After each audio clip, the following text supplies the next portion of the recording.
বেগম খালেদা জিয়া সিসিইউতে নিবিড় পর্যবেক্ষণে সংকটাপন্ন হলেও শারীরিক অবস্থায় স্থিতিশীল, উন্নতি হলে নেওয়া হবে বিদেশে, দেশবাসীর দোয়া চান তারেক রহমান। নির্বাচনের তফসিল ডিসেম্বরের দ্বিতীয় সপ্তাহে একই দিনে গণভোট করতে প্রস্তুতি ইসি। রাজধানীতে মক ভোটিং, 2 ব্যালটে ভোটের সময় বিবেচনায় প্রস্তুতি। লুটপাটের শাস্তি চাই বিএনপি, প্রতিষ্ঠান বন্ধের সমাধান দেখছেন না নেতারা। ব্যবসা বান্ধব রাজনৈতিক ব্যবস্থার তাগিদ জামায়াতের, নতুন অর্থনৈতিক ব্যবস্থায় জোর এনসিপি। নিরাপত্তা সরিয়ে নেওয়ার পরই শাহজালালের ভল্ট ভেঙে চুরি, ভিন্ন ব্যাখ্যা বিমানের, 32 দিনেও প্রকাশ হয়নি খোয়া যাওয়া সম্পদের তালিকা, পুলিশের তদন্তেও অসহযোগিতা। এবং বিপিএল ফিক্সিং নিয়ে হার্ডলাইনে বিসিবি, অ্যালেক্স মার্শালের জালে ধরা পড়লেন সৈকত শফিউল সহ 9 ক্রিকেটার, অভিযোগের প্রমাণ চান বিজয়।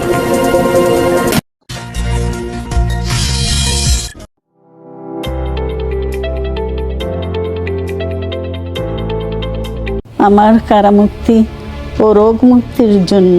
রাজধানীর এভারকেয়ার হাসপাতালে নিবিড় পর্যবেক্ষণে রয়েছেন সাবেক প্রধানমন্ত্রী ও বিএনপির চেয়ারপারসন বেগম খালেদা জিয়া। সেখানে দেশি বিদেশি বিশেষজ্ঞ চিকিৎসকদের সমন্বয়ে গঠিত মেডিকেল বোর্ডের তত্ত্বাবধানে তার শারীরিক অবস্থা সার্বক্ষণিক পর্যবেক্ষণে রাখা হয়েছে। দলের চেয়ারপারসনের এমন অবস্থায় উদ্বিগ্ন দলের নেতাকর্মীরা। সব মিলিয়ে নেতাকর্মীদের অপেক্ষমান চোখ এখন বিএনপির ভারপ্রাপ্ত চেয়ারম্যান তারেক রহমানের দিকে।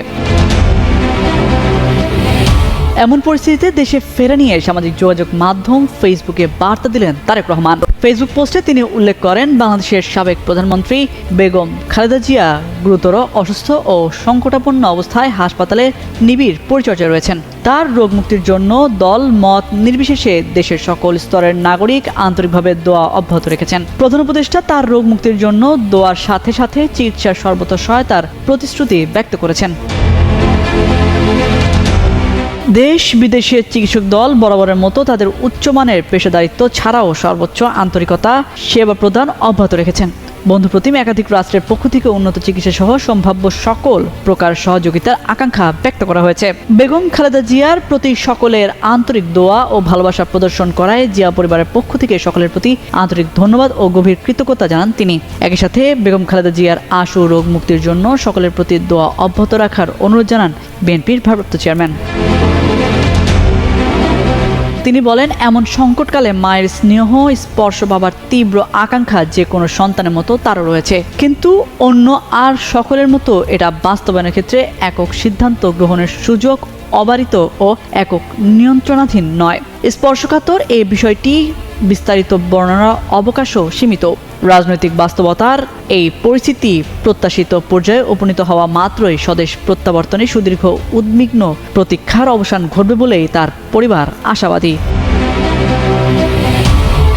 এদিকে মধ্যরাতে রাজধানীর এভারকেয়ার হাসপাতালের সিসিইউতে চিকিৎসাধীন বিএনপির চেয়ারপারসনকে দেখতে গিয়ে দলটির স্থায়ী কমিটির সদস্য মির্জা আব্বাস বলেন, বেগম খালেদা জিয়ার জ্ঞান থাকলেও শারীরিক অবস্থা স্থিতিশীল নয়। একটু দূরত্ব রেখে কথা বলছেন তারা। বিএনপির চেয়ারপারসন তাদের চিনতে পেরেছেন বলেও জানান তিনি। বেগম খালেদা জিয়া হাসপাতালে চিকিৎসাধীন আছেন, নিবিড় পরিচর্যা পাচ্ছেন। ওনার শারীরিক অবস্থা ক্রিটিক্যাল, তবে স্থিতিশীল আছেন। উনি এখনো ফাইট করছেন। নিরাপদ দূরত্ব থেকে সব সতর্কতা মেনে আমার ওনাকে দেখার সুযোগ হয়েছে। উনি সজ্ঞানে আছেন, সজাগ আছেন। চিকিৎসক এবং নার্স যে ওনাকে নির্দেশনা দিচ্ছেন সেগুলো উনি ফলো করতে পারছেন। সবাই দোয়া করবেন ওনার জন্য, আল্লাহ যেন দ্রুত সুস্থ করে দেন এবং আমাদের এই গণতান্ত্রিক উত্তরণের পথে ওনাদের যে লড়াই, সেই লড়াইয়ে যে গণতান্ত্রিক উত্তরণের দিকে যাচ্ছে সেটি যেন উনি নিজে দেখে যেতে পারেন, এবং যার কারণে ওনার আজকে এই পরিণতি হয়েছে। একটা ক্লিনিক্যাল একটা অপারেশনের মধ্য দিয়ে উনি গিয়েছেন, ওনাকে মেডিকেলের অত্যাচারের মধ্য দিয়ে গিয়েছেন। আমার মনে হয় আল্লাহ উনাকে হাসিনার ফাঁসি দেখা পর্যন্ত উনাকে যেন আল্লাহ বাঁচিয়ে রাখেন। যেই সংবাদে সবার মধ্যে উদ্বেগ সৃষ্টি হয়েছিল, পরিস্থিতি তার চাইতে কোন রকম অবনতি হয়নি, স্টেবল আছে। বিদেশে নেওয়াটা এখনই নেওয়া যাবে না সম্ভবত, মানে ফ্লাই করবার জন্য যে স্টেবল কন্ডিশন দরকার ওইটা হয়নি, কিন্তু তারা মনে করছেন এটা খুব শিগগির হবে। আর বিদেশে যাবার জন্য যে প্রস্তুতিগুলো নিতে হয় সেই প্রস্তুতিগুলো তারা নিয়ে রেখেছেন, তাই আমাকে বলুন। কোন দেশে এটা কোনো নাম শোনা? সিঙ্গাপুর তো প্রস্তাব করা হয়েছে, ইউরোপের কথাও বলা হয়েছে, ওইটা তারা সিলেক্ট করেনি এখন।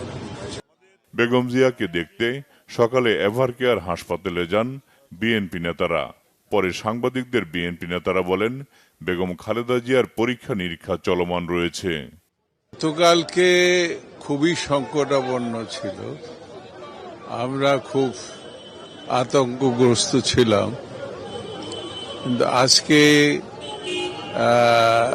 ডেঞ্জার মুক্ত না, তবে মনে হচ্ছে যে কালকের চাইতে কিছুটা উন্নতি হয়েছে। তবে এটাকে উন্নতি বলা যাবে না, এই কারণে বলা যাবে না যতক্ষণ পর্যন্ত ম্যাডাম পূর্ণ একটা সুস্থতার দিকে না এগোবে ততক্ষণ পর্যন্ত আমরা বলতে পারবো না যে ম্যাডাম সুস্থ হয়ে গিয়েছে।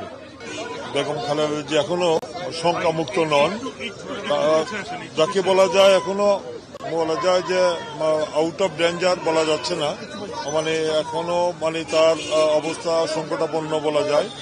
চিকিৎসকরা আনুষ্ঠানিকভাবে কিছু না জানালেও বেগম জিয়ার স্বাস্থ্যের খোঁজ খবর নেবার পর হাসপাতালের বাইরে এসে সর্বশেষ তথ্য জানিয়েছেন বিএনপি নেতারা।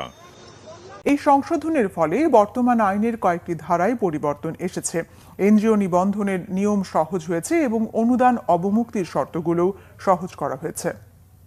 তিনি বলেন, গত 15 বছরে ভোটার হলেও ভোট দেওয়ার অভিজ্ঞতা, তাদের অভিজ্ঞতার জন্যই এই মক ভোটিং এর আয়োজন।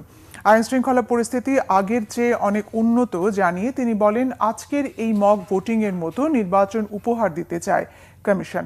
সকাল 8টা থেকে চলে এই মক ভোটিং।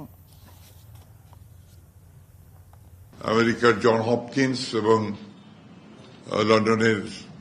লন্ডন ক্লিনিকের বিশিষ্ট চিকিৎসকেরা তারা তার চিকিৎসা করছেন। গতকাল রাতে তারা একটা মেডিকেল বোর্ডে সভা করেছেন প্রায় 2 ঘন্টা 2.5 ঘন্টা ধরে, এবং সেখানে তার চিকিৎসার ব্যাপারে সমস্ত চিকিৎসকদের মতামত নিয়ে তারা কথা বলেছেন এবং কিভাবে চিকিৎসা তারা করবেন এবং সেই চিকিৎসাটা কি ধরনের হবে সে বিষয়ে তারা কালকে মতামত দিয়েছেন নিজেদের মেডিকেল বোর্ডে।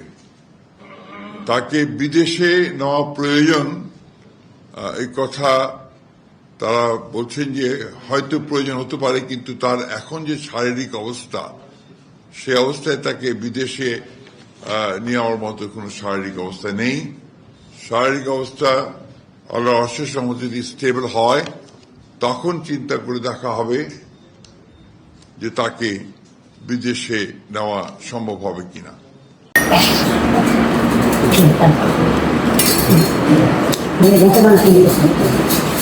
দুর্নীতি দমন কমিশনের অনুসন্ধানকারী কর্মকর্তার আবেদনের প্রেক্ষিতে বিজ্ঞ আদালত লকার খোলার অনুমতি দিয়ে থাকে এবং সেখানে সিআইসি এবং জাতীয় রাজস্ব বোর্ডের 2 জন কর্মকর্তাকে রাখার জন্য আমরাই আবেদন করেছিলাম। আমাদের আবেদনের প্রেক্ষিতে তারা সেখানে উপস্থিত ছিলেন। কার্যক্রমটা আমাদের দুর্নীতি দমন কমিশনের। প্রাপ্ত মালামাল লকার খোলার পরে রূপালী ব্যাংক পিএলসির মতিঝিল কর্পোরেট শাখায় গ্রাহকের নাম শেখ হাসিনা, লকার নাম্বার 128 একটি খালি ছোট পাটের ব্যাগ পাওয়া যায়। অগ্রণী ব্যাংক প্রিন্সিপাল শাখায় গ্রাহকের নাম শেখ হাসিনা এবং সাইমা ওয়াজেদ পুতুলের নামে লকার নাম্বার 751, যাতে আনুমানিক 422.26 ভরি স্বর্ণালঙ্কার পাওয়া যায়। অগ্রণী ব্যাংক প্রিন্সিপাল শাখায় শেখ হাসিনা ও শেখ রেহানা সিদ্দিকীর নামে থাকা লকার নাম্বার 753 খোলার পর 410.25 ভরি স্বর্ণ পাওয়া যায়। মোট 2টি লকারে, অগ্রণী ব্যাংকের 2টি লকারে 832.51 ভরি স্বর্ণালঙ্কার পাওয়া যায়। সাবেক প্রধানমন্ত্রী ব্যক্তিগত ছিল, কিছু স্বর্ণালঙ্কার তার মেয়ের ছিল, কিছু স্বর্ণালঙ্কার তার বোনের ছিল। এই বিষয়ে যার এইখানে আলাদা আলাদা মার্কিং করা ছিল স্বর্ণালঙ্কারগুলো। এই আমাদের অনুসন্ধান দলে যারা আছেন, অনুসন্ধানকারী কর্মকর্তা যারা রয়েছেন, তারা হচ্ছে যে এগুলি পৃথক করবেন, কার কোন অংশটুকু আছে। আমাদের অভিযোগের সাথে সংশ্লিষ্ট যে অংশগুলো থাকবে সেইগুলো এই অনুসন্ধানের সাথে সম্পৃক্ত যেগুলো, সেগুলি তারা বিবেচনা করবেন। অন্য যেগুলি আছে সেটা অন্য অনুসন্ধানের অংশ হতে পারে, বাট প্রাথমিক যার অভিযোগ, যার সম্পদ বিবরণী যাচাই করা হচ্ছে, সে তার সাথে যতটুকু সম্পৃক্ত থাকবে সেইটাই বিবেচনা করা হবে।